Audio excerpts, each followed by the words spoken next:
I'm truly a kid in a toy store every day at work. Oh my god, I sound so geeky. And I couldn't be happier to trade in the paint swatches for composite shades and the modeling clay for bite registration. I think I could be happier. Welcome back to my YouTube channel. We are casual and cool today in my Tufts sweatshirt because we're here to expose and roast 2018 Connie. Because we, my friends, are reacting to my dental school personal statement. I'm also like dying of seasonal allergies right now. I don't know if any of you guys out there are suffering. This pollen out here does not know how to act. Today I'll also be addressing my top tips for writing a great personal statement, and along the way I'll be sharing what to do and what not to do, which is probably just my own personal statement, who knows. I actually haven't seen this in about 3 or so years, so I think it'll be interesting to see what I said back when I was so bright-eyed and bushy-tailed about dental school and, you know, frankly desperate to get in. And now I'm a second-year dental student at Tufts in Boston, and I also happen to be a pharmacist. If you're curious why I decided to go to dental school after pharmacy school, I'll link the video down below explaining my whole story. Anyways, let's get into it. Okay, so it was actually hard to track down this thing because since I've written this, I've gotten rid of that laptop. I don't even have my AdSense password anymore. We said AdSense who? So I'm just gonna go by the most recent personal statement that I have in my inbox from when I was sending it back and forth to my mentors and such to edit. So, okay, this is the last known record of my personal statement. When I first started dental assisting, one of my favorite memories was learning about the functionality of each material used. Should I make this into like a dramatic reading? In particular, the idea of using acid etching really fascinated me. I already hate this character that I'm doing. I don't know who this character is, but I hate her already. Just as etching a surface with phosphoric acid for improving the mechanical stability of the restoration, each semester of pharmacy school provided hard-learned lessons that ultimately made me a stronger student and better person. With that modality in mind, I believe my previous healthcare experiences have served as the etch in creating my journey to dentistry. To this day, I'm not really sure if this analogy was a stretch. I mean, like, I know that that's what etch does, and there's a lot of reasons why you would etch something for reasons I'm not gonna go into so I don't bore you guys. I just remember being so proud at that time thinking of that analogy, and I thought I was so cool for like knowing what etch was and like what it did, sort of. And now that I know more, I'm kind of just like, sure, Connie, sure. I don't really know if the admissions officers appreciated how dorky this analogy was, but you know what? I didn't get to go on any mission trips, or I didn't have any like life-changing dental procedures, so this is really all I got. Side note, I think it's totally okay if you decide to write your personal statement about, you know, like an amazing mission trip or some life-changing ortho. It's just that I've already read probably like 20 to 30 different personal statements that you guys have sent me before on my Instagram page asking for help, and those two are probably like some of the most common topics for personal statements that admissions officers see. So if you do choose to write about these two topics, just make sure that you put some pizzazz in them. I think personal statements written about these topics can totally be very personable, very impactful, and interesting. If you're gonna do it, at least make it special. So for my first tips, one of my favorite ways to add pizzazz to a personal statement like this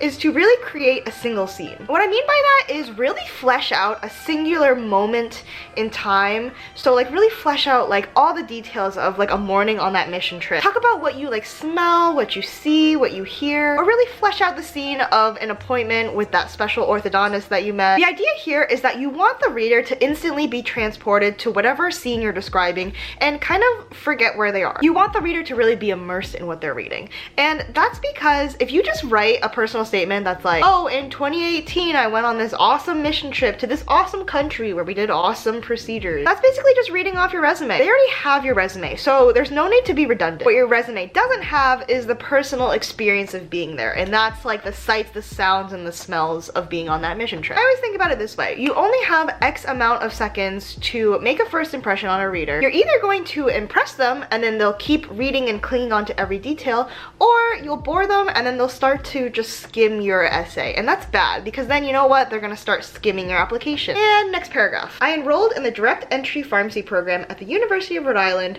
after graduating from high school, because at the time I only vaguely knew I wanted to pursue a career in healthcare, and URI PharmD was one of the best programs in the area. At the age of 18, I did not yet understand that there are so many nuances in different careers that can make it the right or wrong fit.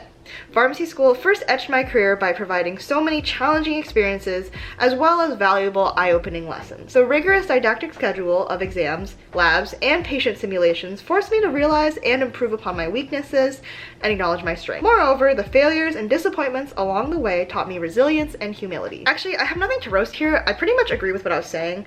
I do think one thing that I did well here was be vulnerable with whoever was reading this, talking about my shortcomings, the fact that I didn't understand the nuances, working on my weaknesses. So that brings me to tip number 2. I'm not saying spill all of your negative tea, but there is merit and maturity in being able to reflect on your mistakes and weaknesses if you can show that you learned from them. So ultimately, I'm just saying be authentic. Admissions officers aren't looking for cookie cutter applications or perfect people. They want a well-rounded student that has the emotional maturity to be personable and communicate well, because that translates to how you interact with patients someday. And let's say you don't even consider yourself the most emotionally skilled person or the most personable person, then this personal statement is a good opportunity to be able to communicate who you are, because you're able to refine and edit this and even have friends and family look it over to verify that it really does sound like the best version of you. I always say it's just better to be rejected for who you are than accepted for who you aren't. And for all of you pre-dents out there right now thinking, rejection is not an option, I will die if I get rejected. I was there too, I understand. But I promise you, only good things will happen if you stay true to yourself. Say you actually are accepted for being someone that you're not. That's a kind of crappy feeling, because you end up feeling like you don't belong and like you have to be someone else. But get the flip side, this is even worse. It's even worse to be rejected for pretending to be someone else, because then you have to live the rest of your whole life wondering what if you did act like yourself and did sound like yourself. Maybe they would have liked the real you better anyways. And I think that regret is much, much worse. Back to the story. Pharmacy had given me a wonderful foundation in healthcare. However, the cornerstones of pharmacy, such as dose adjustment and drug interactions, still left me feeling removed from the patient experience. One day, I heard my brother-in-law discuss his work as a dentist, and I realized dentists practice a craft where they have a direct role in providing patient care and improving their overall quality of life. Intrigued, I immersed myself in the field of dentistry and found that the patient interactions and hands-on, detail-oriented work fit my skills and interests more than I ever could have imagined. From placing topical gel or retraction cord to using our iTero scanner, I'm truly a kid in a toy store every day at work. Oh my god, I sound so geeky. I have loved arts and crafts as a child, and I couldn't be happier to trade in the paint swatches for composite shades and the modeling clay for bite registration. I think I could be happier. It fascinates me that with dentistry, you can be a doctor diagnosing and caring for patients, an artist creating a craft, and an engineer working with technology and intricate cases to provide comprehensive patient care. Say comprehensive patient care. Just do it. Just love that phrase. I don't know why. It just makes it sound like you know what you're doing, okay? Okay, this paragraph I actually distinctly remember I had the hardest time with, because one of the biggest challenges of the personal statement is actually the character limit. I feel like I had so many topics that I wanted to discuss in this, like what I learned in pharmacy school, how much that experience shaped me, what it was about dentistry that I love. But I really just couldn't fit it all in there, so what you're hearing right now is probably like the 20th time that I've reduced everything down. I'm someone that's really wordy, okay? In elementary school and middle school and even high school, my teachers would always be like, Connie's a really great student, but she talks too much. And guess who's talking to herself now? It's me. I talk to myself now because no one else wants to listen. Anyways, my tip number 3 for this section is, while you may think every little word and detail matters in your personal statement, there is value in being brief and succinct, because you want to make sure that every single sentence, every single little word in there has purpose and power to add something to your story. Okay, let me give this analogy.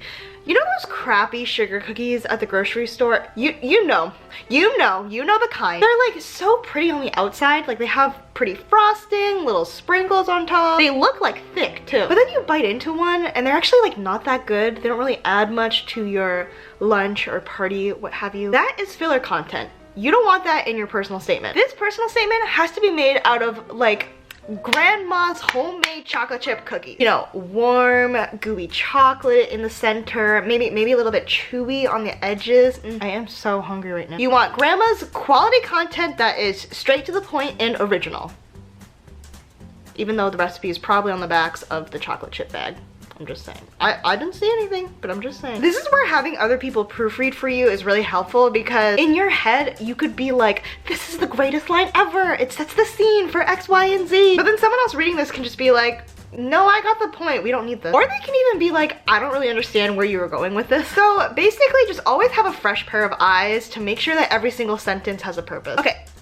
Back back to the story. This desire to provide comprehensive care is also why I chose to complete the PharmD program, as I believed understanding medications and gaining more experience with the art of patient counseling will be valuable skill sets for serving my future patients. But while knowing half-lives of benzodiazepines, selectivity of antibiotics, and potencies of opioids is helpful, what I appreciate the most are the prior patient interactions. There's actually a lot more to pharmacy than what I added in here, but I intentionally chose these topics because A, they involve medications that are most commonly used in dentistry, so I kind of just wanted to slide in there that I would have a good background for what I would be working with. Maybe it wasn't so subtle, I don't know. Whenever you can do that in your personal statement, do that. Try to like subtly set up the scene to explain your background. But B, something else that I think that I did well was that I highlighted my previous degree in a more positive light, rather than being negative about it and being like, oh man, I wasted all my time learning this degree on something that I don't even care about and aren't that excited about. Because it's not cool to bash other careers and other things. So no matter what you went through in life and what you write this paper on, you want to make sure that it's not some like pity party negative essay, because as much as you respect someone for going through challenges, I think it's even more respectable if someone is able to go through those challenges and then come out on the other side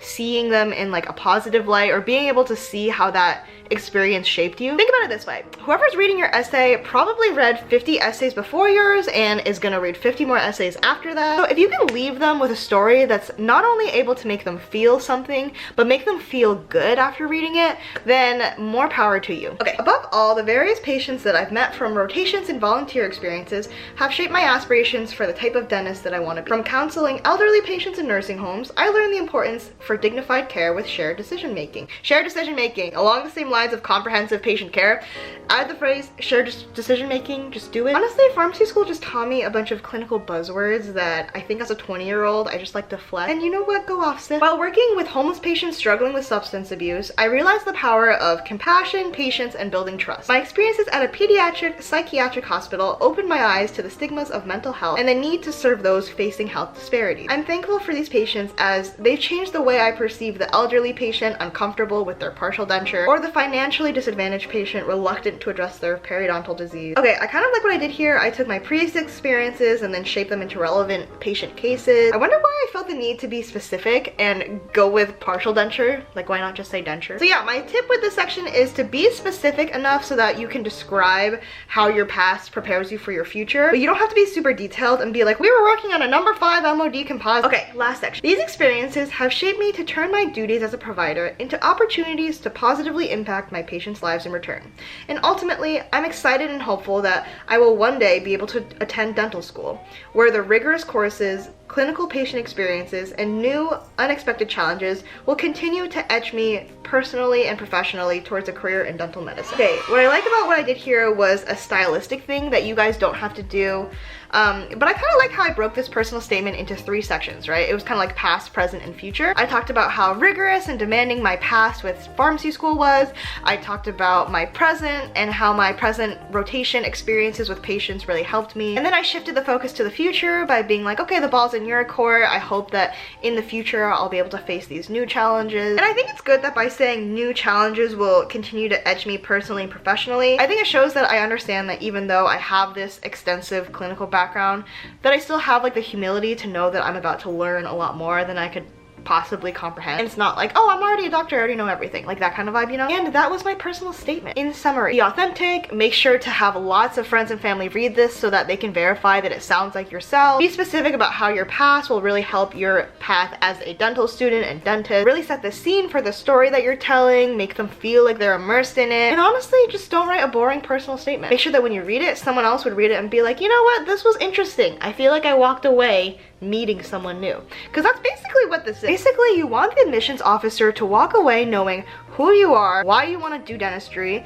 and how who you are is going to help you do dentistry. As long as you've hit those 3 main points, then it's a good personal statement. Don't talk about stuff that's not relevant to dentistry. Don't talk about something that's not relevant to yourself. It should be about yourself and dentistry. And yeah, basically that is all I have for you guys today. Hopefully that helped you in writing your personal statement. I know that the ADSAS applications for dental schools, I think just opened up on May 11th. You can start submitting, I'm pretty sure on June 1st. Hopefully this video is a good reference for that. Comment down below any other dental school application type videos that you guys would like to see from me. And besides that, best of luck to you guys that are applying this cycle. Feel free to slide into my DMs with any questions you may have on my Instagram page at The Pharma Dental, and I'll see you guys next time.